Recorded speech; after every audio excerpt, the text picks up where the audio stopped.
at a hotel room here. But my dedication towards this show won't end. So I was at Clint Reptiles earlier today. I can talk more about it as we go further. But welcome to the Reptile Show Reporter, scheduled live show.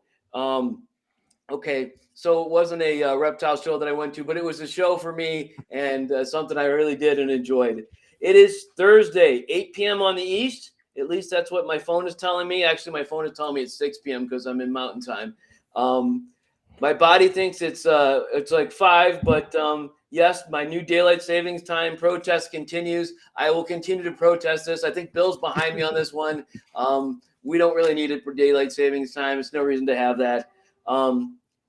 With me today is Bill Strand, the headmaster of the Community Academy. He's back from his sabbatical. He was back last week. How are you, Bill? I'm doing great and doing my best to get caught up. What time is it there? It's just after 5 o'clock. All right.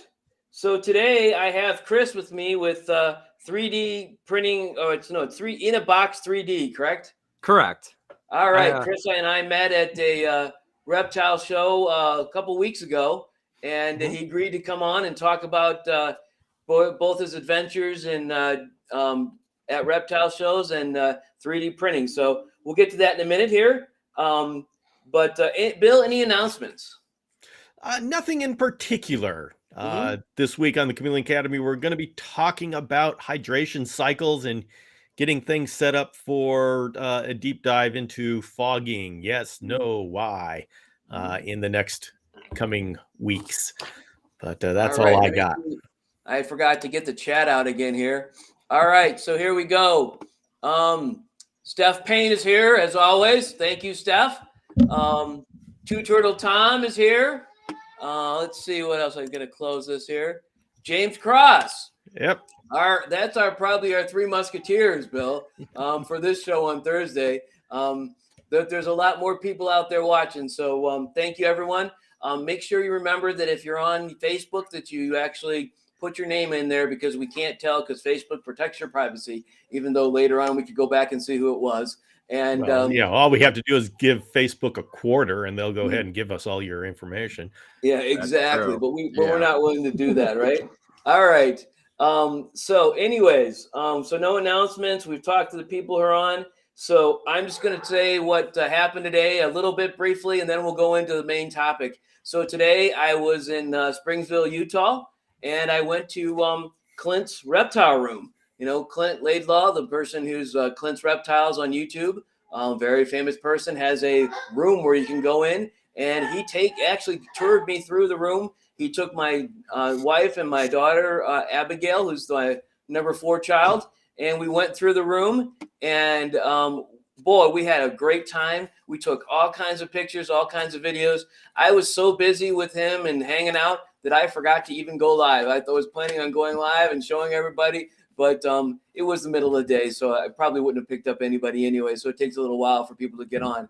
But let me show you some graphics. There's the front. His place is a building that was built. There's actually 2 buildings built next to each other, and the roof and the floor were added to make this building. And it was an alley at one point. So, but it's beautiful on the inside. There is me and him. Although this picture looks like I put myself in there, that's actually one of his reticulated pythons, his super dwarf reticulated pythons from the guy out in Pennsylvania. And it's around my neck, but it's not giving me any problems. There's the place where he does his show from. So that's, when you watch his show on YouTube and you look in the back, that's the back area where you see. So I took a picture of that, made sure you got in there for me. And one last one, and we'll get back to the topic at hand. There is my wife. My brain's going right. My wife, Jennifer, my daughter, Abigail. And she's standing next to me here, looking at me like, "Oh no, you don't know my name anymore." No, it's like you actually put me up in public. I know, but you need to get closer because they can't see us here. But give me just a sec here. And there, no, she's like, you're not even on screen. I wasn't planning. Oh, you weren't planning on being on screen. Okay. All right, we're here. She's here with me. Oh, there's her arm. That's so. What a nice arm. Good hand, lady. There, wife. Anyways, I am like overjoyed, excited, and happy, and I'm bubbling, and I just can't contain myself. I know no one could tell, but exactly where I'm at. So, anyways, back to the topic at hand. Kris, yes. What can you tell us about yourself? Always kind of been into reptiles since I was a kid, as per usual. Catching things in my backyard, going down to Kentucky and catching things. And then in 2005, I started vending reptile shows in Columbus, Ohio. And eventually, around 2019, the government said that was too much money, so I had to file for an LLC. Yeah, they don't consider it a hobby when you bring in X amount of money. So I turned it into an LLC, and then I basically started 3D printing accessories because I didn't want to pay other people for them, is what it came down to. And I've been doing it for 3D printing since 2016. Wow. And I make like reptile perches for like green tree pythons or other geckos, all sorts of different things. Probably chameleon cages as well, or anything that climbs can really use them for the most part. Because at first I strictly just made them only for emerald tree boas and Amazon tree boas and green tree pythons. But most of my customers have geckos and chameleons and other things. Just it's something to climb on. So that's why I think they're purchasing them, and makes for a good alternative than, I guess, just putting in like pieces of PVC and stuff. So congratulations on the positive income. The government keeps telling me that it can't be a business if you lose money every year. So right. They call it a hobby when you lose money, but when you make money, it's a business. It doesn't exactly. make any sense. But nonetheless, we won't get into accounting or anything like that. Bill, you have a question I can see. Yeah. Is that a Blue Yeti? Huh? Yes, it is. All right. It's just a black Yeti. Yeah, okay. With a pop fill. Okay. Why do you have gear like that? I like to just do everything myself, and I like to do I get interested in a hobby for about 3 or 4 weeks, and I buy all the cool gear for it, and then I just forget about it later. So do you have a podcast? I do not, actually. Okay. I bought these probably 3 years ago. This is my first time ever using it. Be careful. Okay. Bill likes to lure people into doing podcasts. So right now, you need to be careful with what you say, because you might end up going home saying that you didn't mean to say on right. You want to do a podcast, but you did anyways. No, that's good gear. I'm impressed. I like that. Yeah. Well, my wife wanted to do. She was doing audiobook reading, so she would read a book for Audible, and she needed something decent. And I was like, well, I want to get myself something. And I got this. I didn't want to spend a lot of money. Hers is much more sophisticated, but I don't get to mess with any of that. So Two Turtle Tom says he loves your Blue Yeti, or his Blue Yeti. So he does actually have at least a show. So he's got reason to have it. His show's on Wednesdays, sandwiched between Bill's and my show. So and let me add a few things. So Steph says she loves to watch Clint's show. And Two Turtle Tom says, I think Clint probably sleeps in a collared shirt and tie. I don't know. It wasn't that early in the morning, but he really was in it. And actually, in order to show me the inside of a mouth of a snapping turtle, he actually put his tie up to the turtle's mouth and let it try to snap at it. And it didn't snap at it, but it opened its mouth. He has a turtle that is so tame. It crawled up into his lap. I'm going to have to show you people at some point. It actually crawled right up into his lap and sat with him. Abigail was there, and she rubbed its tail, and it didn't bite her. But nonetheless, back to the topic at hand. I'm sorry for interrupting. Actually, I'm not interrupting. The chat's interrupting. So go ahead. No worries. Well, no, yeah, I was thinking about getting a Blue Yeti. Right now, I'm doing ATR Audio Technica ATR 2500. So, okay, there we go. Tech chat. As long as we're talking about microphones, I don't even know what kind this is, but I do have one. So, Pro R or something like that. Anyway, I actually use Audio Technica for my wireless guitar for my amp. So I actually really like their gear. So you're in a band, or what are you doing with the wireless guitar? Oh, I picked up an instrument when I was a kid, and so I chose guitar, and I learned how to play guitar. And then I in high school, I played in bands then, so I bought like the wireless hookup for your amp to your electric guitar, and yeah, that's so I've just had that gear since probably about year 2000. But yeah, I haven't played professionally like in a setting and since year 2000. Okay. All right. So it's been a little while. So tell us about what you were vending before you did 3D printing. What were you vending? Back then it was whatever I could pretty much get my hands on. I breeding ball pythons at the time, but only really getting nothing, trying to get that albino. That spider had just shown up like a couple of years back, and it was going for like $50,000. It was insane. Boa constrictors, mostly red-tailed boa constrictors, though. I got my first emerald tree boa in 2006, and I eventually bred her in 2010. She produced quite well, and that's when I started needing a way to perch the neonates. And it took me a while. I was just using coat hangers for the longest time, and then in 2016 I bought a 3D printer, and I was all like, I could make something just to put in the shoebox. And I did, and I made these, and I make all sorts of different ones too now, because I even have stackable ones, so you can just make them as tall as you want. And the legs are only made out of PEX piping. So if at some point in time you need it to be taller or shorter, you could just cut the pipe yourself, or just go out and buy some PEX at any hardware store and cut it to the length you need. And I make them very versatile, water bowl holders. And then I also have like mountable water bowl holders that I make too. And a lot of people with the jungle carpet pythons and other species of carpet pythons like these hide mounts, like mounted to the top of their cages. So you just screw this into the top of your cage, and you can slide this in there, and jungle carpets use it really well. Wow. That's awesome. Yeah. That way you don't have to like build it. I've done it before in the past with my carpet pythons, where I've built like these square, plywood boxes up in the corners, because they always wanted to go up high and hide it in a box. So I was just like, well, this is so much easier, Yeah, sure. And it always looks so bad in the cage. Yeah. All right. I don't know. Is everyone else getting interference? I maybe it's my Just hotel room. I see. It seems like the screen keeps shaking or actually flipping through. But I apologize for that. But I wanted to do this, and you know what? I'm going to turn off the VPN thing here. Let's see if that does it. He's going to disconnect because he turned off the VPN.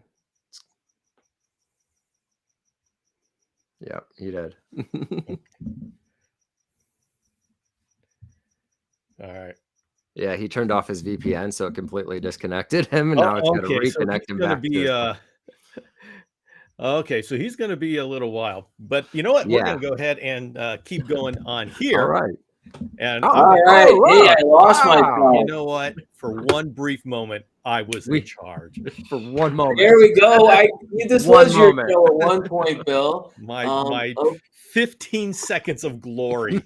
All right. I know I lost myself here, but are you guys still there? You're still there. We're still here. Yeah. You're not moving on my screen, but I'm moving on mine. So I can see you on the left panel. So I guess everyone on the show can actually see you that way. But I'm gonna pull you guys out and then bring you back in, just so you're there for sure. And that's not working. Well, we all see each other. I see everybody moving. Yeah, that doesn't make a difference. So anyways, I tried to turn off the VPN so that I wasn't slowing things down. It looks like it fixed it, but still having some trouble. So, all right, I guess I just have to rearrange us in different ways. But let me see if I can do that now. I'm not going to try. All right. Anyways, back to the problems with live video, huh? Right. Well, I am wondering. Tom says everyone's moving to his screen, so I will just take advantage of the fact that I'm moving and everyone else is moving. Just to let you know that this is a shirt that you can only get from being at Clint's Reptiles. So I'm going to proudly wear that. It's my Mick Zoo shirt is underneath, but I figured I had it in the van. I put it on for the show. Actually, Clint joined the YouTube or I subscribed to the YouTube channel, so he could actually be one of the people on here and just quietly watching it. So we probably should behave. Actually, it was an awesome day, and I doubt he has a time for us. He's really busy with all his children and his family, but nonetheless, it was an awesome day there. So, well, anyways, let's get back to the topic at hand, Kris. Yes. What are you vending at the shows now? Right now, I take a variety of different 3D printed perches and reptile accessories. I also build steel tip probes for the vivarium electronic thermostats because they don't offer one for some reason.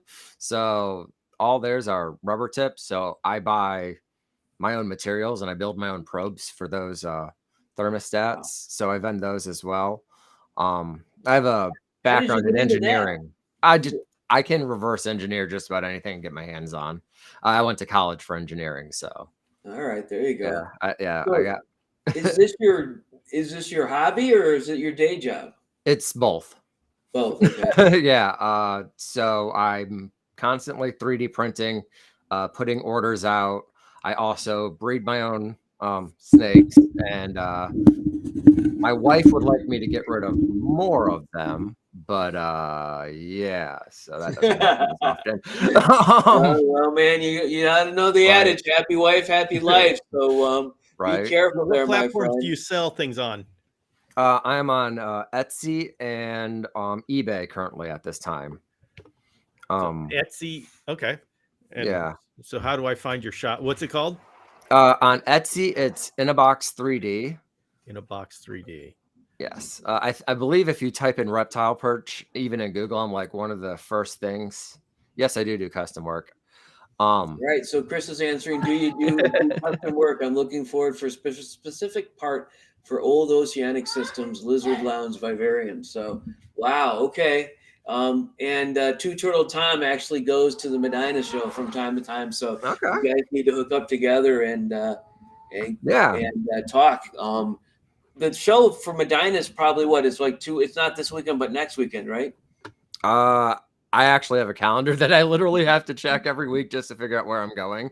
So I'm not sure where I'm going this weekend as of right now. Where are you going this weekend? Do you know? I'd have to go run upstairs and check because I'll literally start planning tomorrow, packing everything up. So you go to a show every weekend then? I pretty much try to, yeah. Okay. What shows do you go to?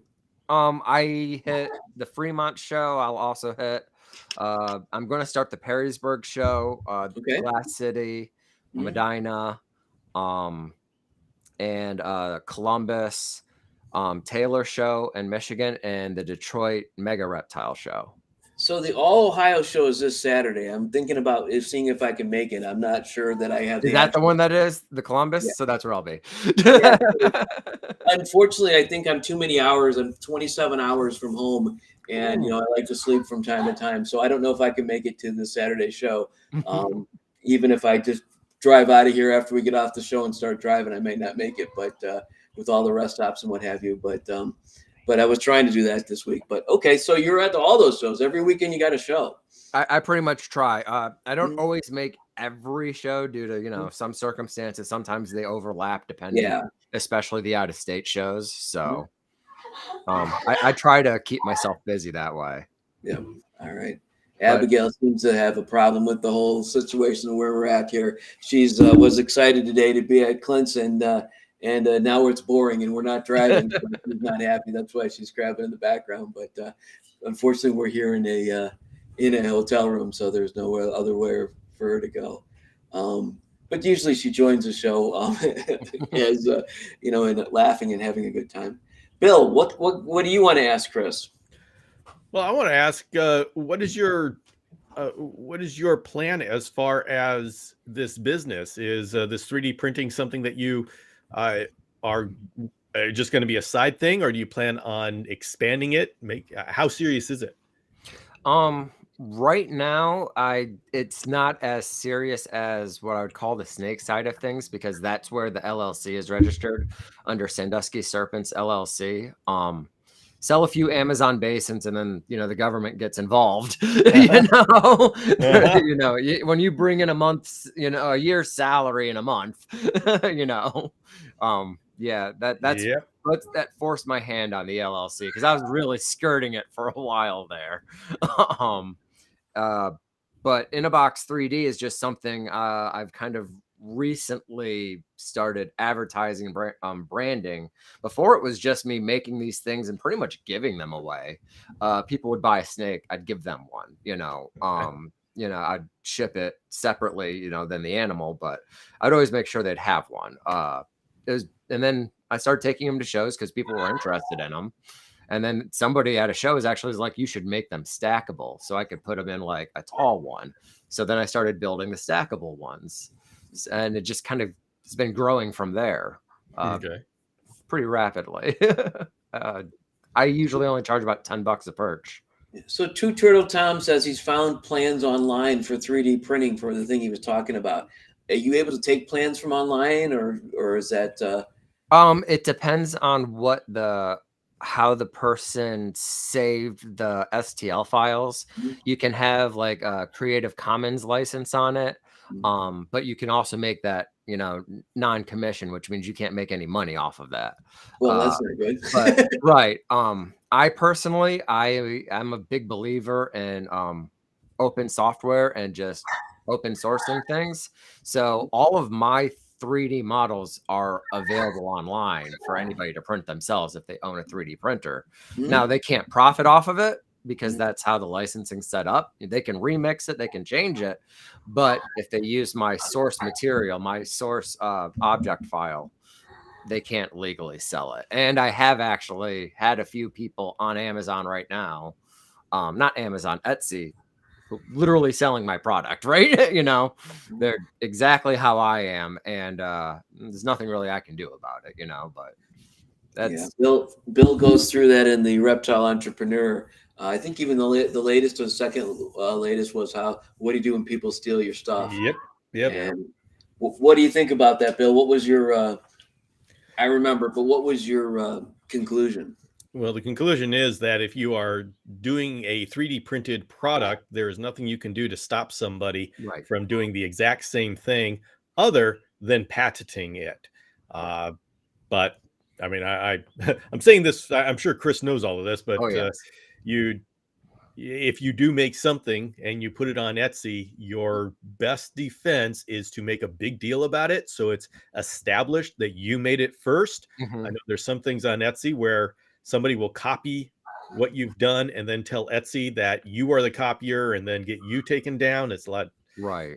That's not necessarily in 3D printing, but in art. And then it's just moving fast and keep moving. And so the people who copy, they don't have a mindset for entrepreneurship. They don't have a mindset for where should I go with this. They can only follow. And so you just got to keep being faster than they are.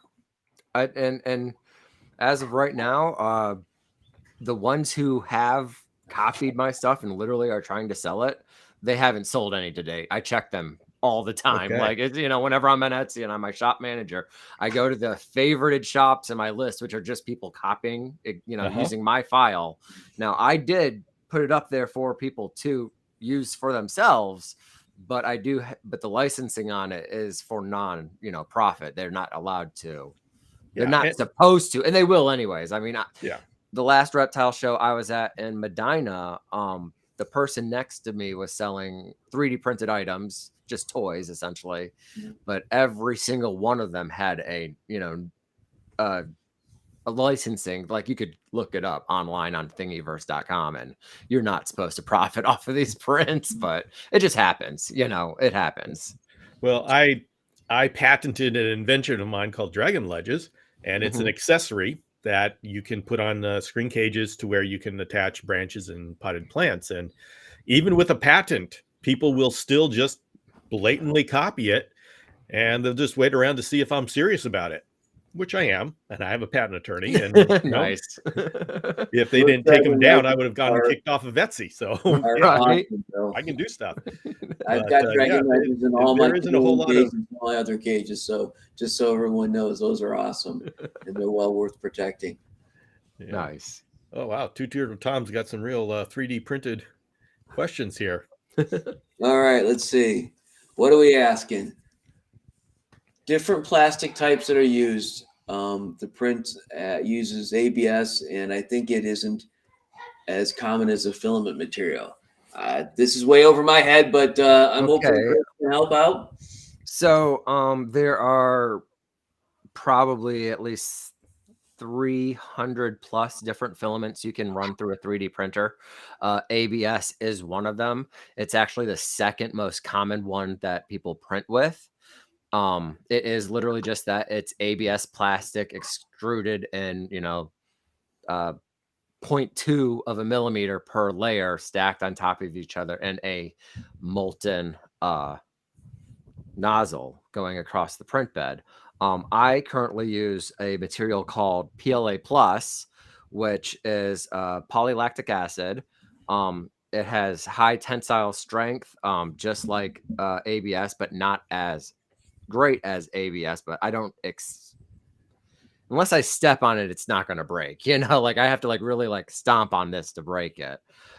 ABS may not break. I haven't tested that. I do ABS printing as well, but the bulk I use is polylactic acid. Some people say it's biodegradable, but in like 400 years it's biodegradable. So I mean, yes and no, it's biodegradable. Maybe not use it for tortoise then, but because they can live a couple hundred years. But right. Whereas ABS and lizards, probably snakes, not going to happen.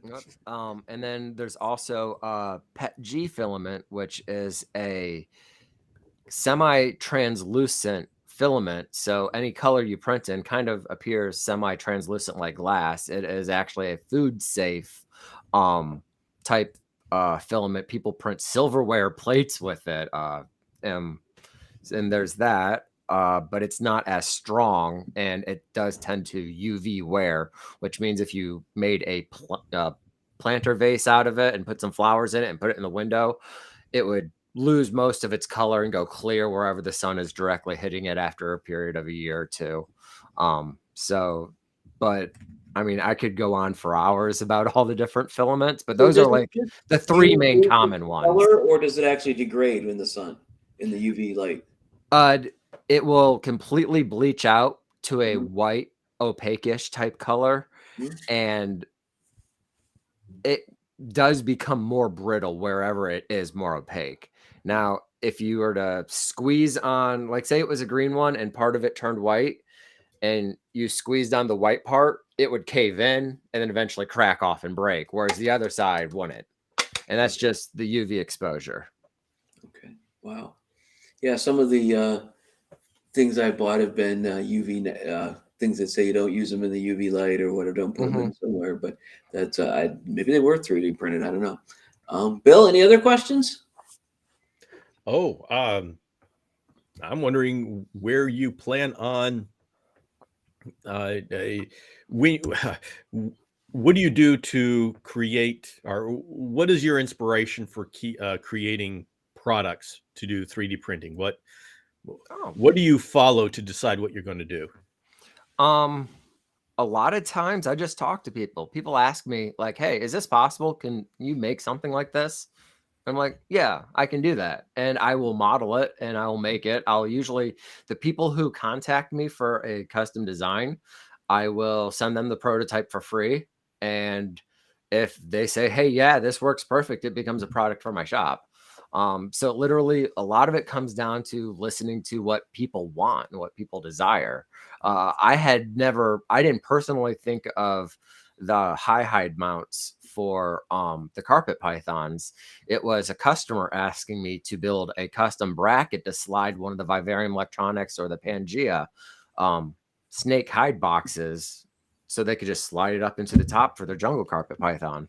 And that's why I made it. They asked. So okay. And what software do you use? I used two different software, Blender and Fusion 360. Okay. And what is the advantage of one over the other? Blender is also a full animation engine. I can fully animate just about any kind of cartoon if I wanted to through that, or 3D model, a walking figure.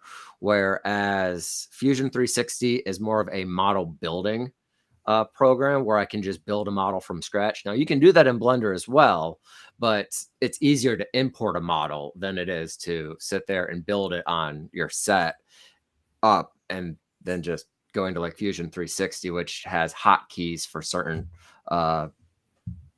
what am I trying to say? Like different selections, to bevel the sides and stuff like that. I can just hit one button in Fusion 360 and it does it on all sides. Whereas in Blender, I've got to sit there and carve it, Okay. So I'll make them usually in Fusion 360 and I'll import them into Blender if I want to like add certain things like logos and stuff onto it. Because then I can use any script and text I want. Wow.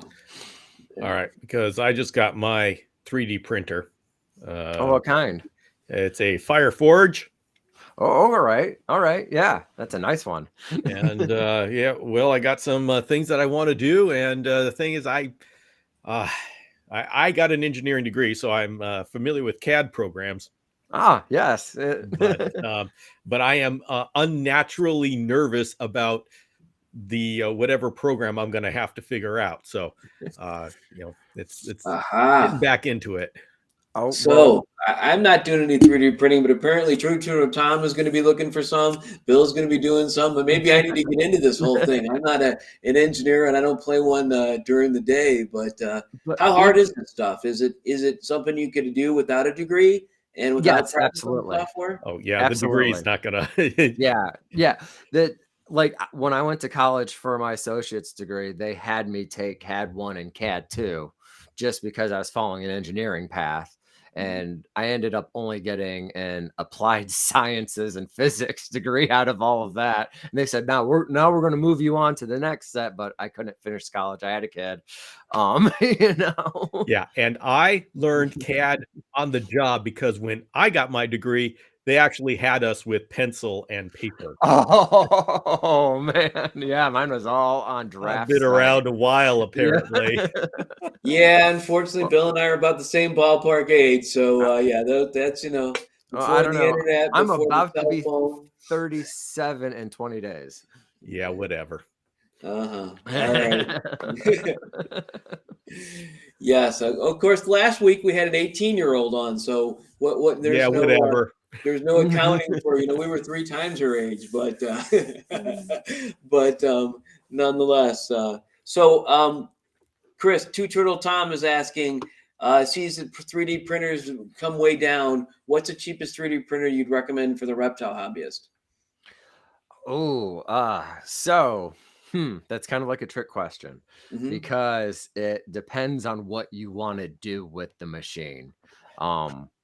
For a reptile hobbyist to make their own, like say a hide similar to this one, I see a lot of people 3D printing these now, but this is vacuum formed, incredibly cheap and efficient versus 3D printing and very less time consuming. I can pump out probably, if I am not watching TV, about 50 of them in just about 25 minutes. I just pop down next, pop down next. I mean, constantly going. I'll trim them up later, but so it's not really worth it to print stuff like that. That can take to print something that size on a 3D printer is going to take you a day, And it's going to cost you about as much money as they sell for the vacuum formed ones. I mean, I sell mine for around $2.50, you know? I mean, it cost me less than 90 cents to make it. So Two Turtle Tom's gotten a little off the topic. He says he's going to use the slide rule. I have seen a slide rule, but I at least came in the era of the HP calculators. Okay, yeah. All right.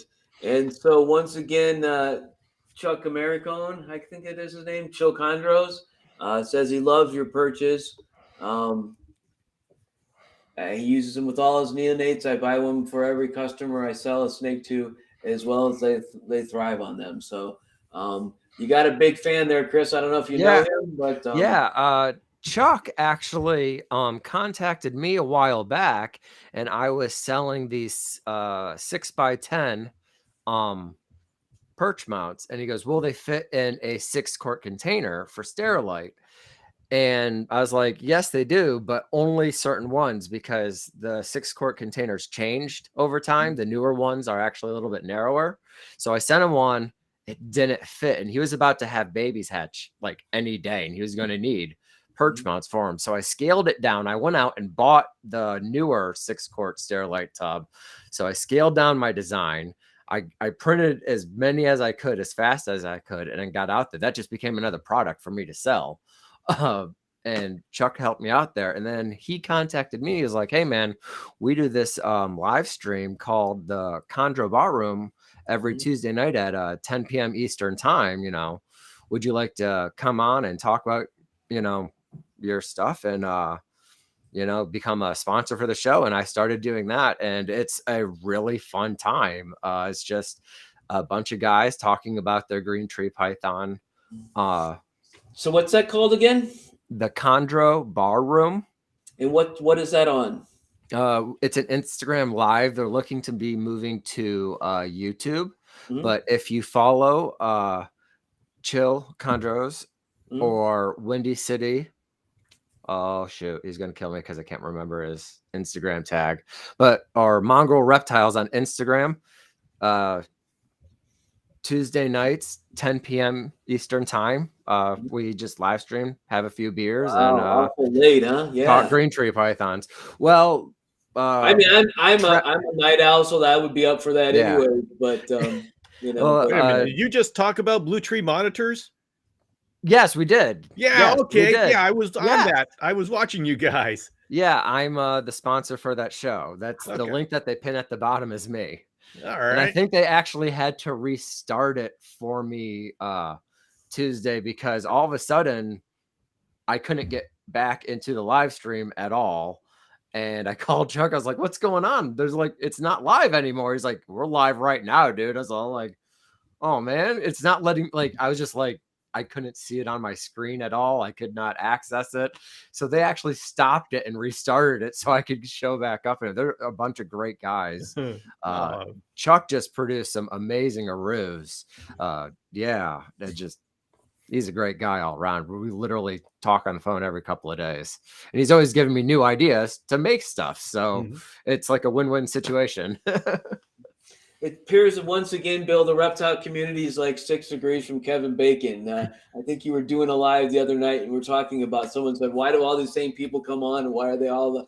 It's because they're interesting people, and we find them in different ways. But we're not a tightly knit community, but we're a big community, and we find each other. So it's interesting that you were able to watch that show and that you were able to comment on from it. But wow, that's interesting. So I guess I'll have to watch it. 10 p.m. on Tuesdays, huh? Yep, 10 p.m. Eastern time. All right, Eastern time. So for Bill, that's only, what is that? That's like 7 o'clock. Right? I'm good. Yeah, he's good. Yeah, I believe Travis is in Texas and Keno is in Chicago. So to them, it's earlier. But for me and Chuck, it's 10 o'clock. What do you got there, Kris? This isn't a Rue Bayak yearling. She's a nice little girl. I think she's a F2 generation. I don't quite remember right now. I had her over here on the perch, and that's why I have her out right now. No, it's cool. It's a reptile show. This is a reptile show reporter. It used to be called Exotic Pet Adventures. So, and I was talking about going to a reptile room earlier today. So that's a cool thing. Yeah. What can you tell us about them? So she is, she was born from a wild caught Aru to a wild caught Byak female. So no, she's a F1 generation, captive bred and born. I picked her up from a breeder in Cincinnati, Ohio. His name is Mark Jones, and she's just a fantastic animal. For like, usually green tree pythons, you can't really handle them that much, you know. They can be kind of feisty, but she is well socialized, and she doesn't seem to have much of a problem with being held. Wow. Is that something you're going to be selling at the next show, or is that a pet for you? Well, she is technically for sale, but I put that price on her, you know, that just kind of says, if you're willing to give me the money. Be careful. I had quadricornis and I priced them so high that I didn't think anyone would purchase it, and I sold out. And it was like, and unfortunately, I regret it because I lost one of my females and I can't make them anymore. But so it's a sad story. But it was a year or two later that it happened. But I was hoarding all of them, and I put a big huge price on them, triple what anyone had ever paid me for them, and someone bought them. And so it was like, I mean, it was good at the time, but I'm like, looking back, I'm like, I would give more than that to get them back. But yes, because you just can't get those from anywhere because they're CITES rules and regulations and what have you. But okay, all right. Well, Tom's got an interesting question there about can you make a vacuum mold hide at home? Do you make your own thermal? Yes, I do. There is a machine you can buy on Amazon for $750, and you can do a 16 by 16 inch mold. So yeah, make things smaller than that, or is that the maximum size for that, or that's the maximum size? So like, you could actually fill the entire film plate with whatever you want, individual small items if you wanted to, and then when you vacuum mold it, and then you take out your pieces, you just cut them out in the size you need and the shape. Wow. Okay. So Chuck is telling you not to tempt him because he'll buy a fifth. So I guess Chuck will beat me to that one. I don't know. My wife loves green tree pythons, but she doesn't want one in the house because they're scary to her. But she loves to look at them. So I don't know what that means. They're great display animals. Right. Like, these are actually green trees behind Amazon emerald tree boa, Amazon basin. Yes, that's what she wants. Corrals batesii. That's what she wants. Yes. And aren't they $1 billion, Bill, if they're captive bred or what have you? Or we'll talk to Kris. He apparently has them. Okay, so this is a bad story. This is when there was a certain importer, I think in Florida, who was getting poached Amazons out of the Amazon. So they were getting Amazon basin emerald tree boas, Corals Bastille, illegally brought into the United States. They're not allowed to legally be brought in and imported in any way, shape, or form. I don't know how he was doing it, but he was doing it. And he assured me that they were captive bred and born. I had paired my, what is now we call an IMG, Amazon basin emerald tree boa male that I'd gotten from Ed Marino, to this adult female barbed wire that was captive bred and born, for a dirt cheap price. It was too cheap to be what it said it was, but it really was an Amazon basin. And when I bred them together, because she seemed fine through quarantine, absolutely fine. She fed, she was doing great. And when I bred her with my IMG basin from Ed Marino, after that, she started regurgitating food. And then he started regurgitating food very quickly after that. Oh, And man. then I had bought these snakes as a pair. I paid $2,500 for 2 adult Amazon basins from somebody in Florida. That should have been a red flag to me, but they were legitimate Amazon basins. And it spread like wildfire. So I no longer have any emerald tree boas whatsoever, or even the Amazons. So you paid the price for the low. You paid a big price for getting something cheap. Wow. Right, exactly. And that happened over the pandemic. So I haven't been selling it. So in 2018, when I filed my taxes, and they come back at me in 2000, I filed my 2018 taxes in 2019. They came back to me saying that this has now got to be considered an LLC. I had to redo my taxes and everything just because it was an obscene amount of money. And that's when I started going full time. But I used some of that money to buy this really cheap pair of Amazon. Oops. Yeti down. Yeah. I knocked down my microphone just a few minutes ago, but my microphone's cheap, so I didn't care. But yeah, I those 2 snakes that seemed to be symptom free for 3 months. This is before a lot of the testing, like it was like not mandatory testing for arenavirus or cryptosporidium or anything like that, especially when somebody was selling you allegedly US captive bred and born Amazon basins. Ed's, his was perfectly fine until I introduced it to that female, and then both went down, and it spread. It killed everything. Even my Amazon tree boas, not even the emeralds, the Corellus caneus and the Corellus bastiles. I had to call every single one. That even if they started showing symptoms, gone. 25 snakes I lost. So Two Turtle Tom is telling us that many unscrupulous importers took advantage of the pandemic. It hit the turtles and tortoise world as well. So a lot of people were so don't feel alone. You're not the only one who was taken advantage of during the pandemic, for other reasons than all the other the illness and such. But it's wow, it was a bad time. Yeah, there's actually a flower garden in my backyard right now, which is the Amazon basin graveyard of all 25 snakes. It's just bad. 25 snakes. Holy mackerel. Well, when I first started breeding them, I kept most of them back.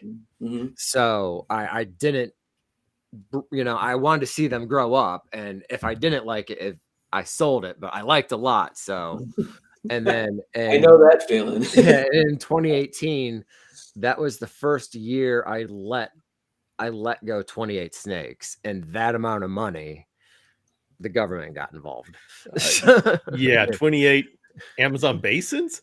Yes, Amazon basins. Yeah, the government's going to notice that. Yeah, exactly. And I was just trying to play it off like dumb, like I don't know, man. I didn't realize that was too much, What is an Amazon basin run? Right now between 4,500 to 16,000. 20,000 if you want like alien head snowflake. Wow. Right. I guess I got to hit the lottery again and start playing it. I don't know. I keep my taste keeps getting more and more expensive. Probably because Bill keeps tricking me into getting things that I did that I love, but that I really have no business buying. I'm working really hard at giving Sean all those opportunities. He's that little red guy on my shoulder telling me about stuff that might be coming in or that I should be thinking about. And unfortunately, there's probably another little redhead guy on the other shoulder. There's nobody there. My wife is in the background, not tonight, but normally shouting, "Wait, what are you doing?" But I can't hear it over the 2 guys in my ears. Right. All right. So we don't have any other comments that we haven't shared today. Any final thoughts, Bill? Or actually, let's talk Kris. Any final thoughts that you have? You can check me out on Etsy, iNaBoX 3D. Animals on Morph Market under Sandusky Serpents, because that's what I sell my animals under. And my eBay is also Sandusky Serpents on eBay. So are you out of Sandusky, Ohio, or Yeah, so I grew up here. I was born and raised here, essentially. We have Cedar Point as our back pocket. So yeah, that's the roller coast. That's where everybody Yep. goes. That's the greatest the greatest reptile. Yes, the reptile, the greatest what do you call it? Roller coaster place in the planet, at least multiple times running. I think it's kind of lost its position to other places. But yeah, Japan took him out last year for that. Yeah, well, yeah, and Two Turtle Tom says go Cedar Point because Two Turtle Tom's from the same area, so from Ohio, not really near Sandusky. But anyways, okay, Bill, back to your point, your situation or your thoughts on this whole thing. Oh, I just think it's great and it's exciting, and it's a great example of how we in the reptile community can take charge of what we need. It's not profitable for these large companies, ZoomEd, Exoterra, to make things specifically for a specialized niche, and that falls to us. And with 3D printing, we can, if we love flying geckos.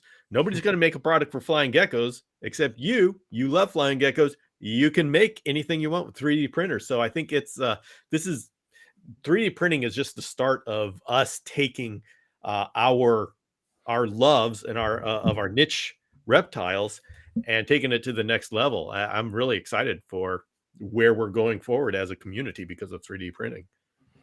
Wow. All right, I can't say it any better than that, Bill. Kris, any final thoughts? Final thoughts? and what it really comes down to is a lot of people into the reptile community just asking, I need this, or this would be nice. And I buy from other creators too. The perches that are currently inside these green tree cages, I bought from guy on Instagram, Recon Arboreals, and these are fantastic. They're PVC perches and they're burned and twisted to look like an actual branch versus just a white PVC pipe. They're amazing. We got an offer from Chuck as well. $100 a 3D in a box 3D, and you'll receive $100 off any green tree python purchased through Chill Chondro. So I guess I need to go think about this. I want to put it up so I can remember, so I can look back into the show and see what it was said. But yipes. This is leading me down two paths where I'm going to spend a whole lot of money. Maybe I shouldn't have had this show. Right. That's how I was at Clint's Reptile thing. I should have just headed on east back home instead of having this show. But now I've gone and done it and put myself in a position where money's going to be flying out of my wallet. I'm going to have to get a second job or a third job now. But all right, so we've been going on for almost an hour now. I thank both of you. Thank you, Kris. Thanks once again, Bill. And we'll see you next week on Thursday night. Topic still yet to be decided, but we've got a lot of things to talk about. So even if we don't have a topic, we can always talk about Clint's reptile room, which is I've got all kinds of videos and things. I'll be sharing those on Instagram and Facebook, as well as YouTube with shorts and what have you. So he gave me permission to share away. So I've got tons and tons, like a couple hours worth of videos. So look forward to that. Good night, everyone. All right.